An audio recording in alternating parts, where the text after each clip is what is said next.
Syria's coastal city of Banias was once a pillar of support for the then President Bashar al-Assad. Today, the Alawi majority city is run by Syria's new administration. There's visible calm, checkpoints at city entrances, and a strong security presence.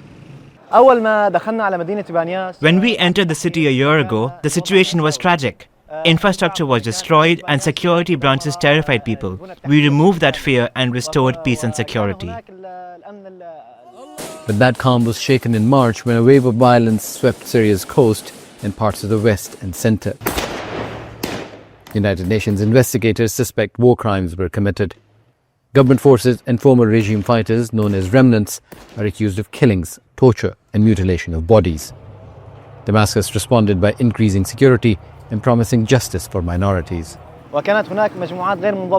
Undisciplined groups tried to harm the people. Our forces confronted them. We will remain a barrier protecting Banias.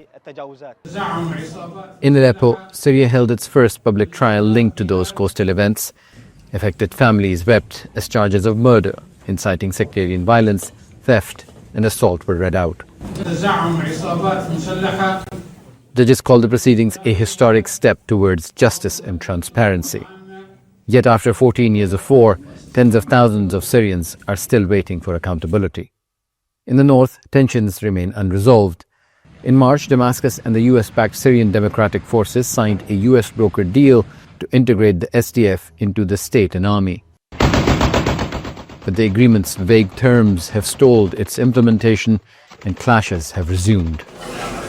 Officials say security forces are now instructed to build bridges with all factions and segments of society.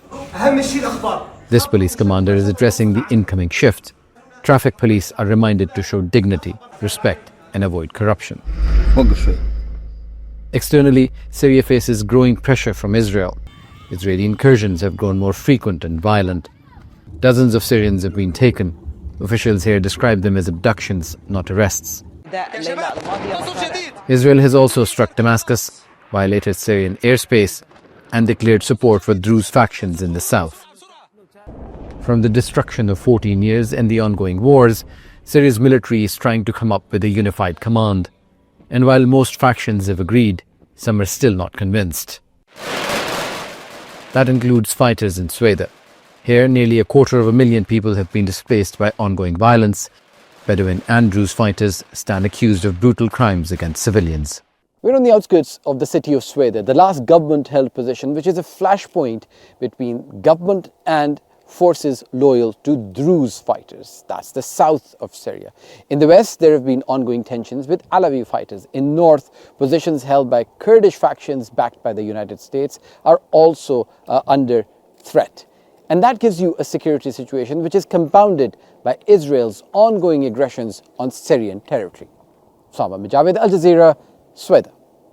Don't miss out, get the full picture. Subscribe to Al Jazeera for reliable news and expert insights. Like, share, stay ahead.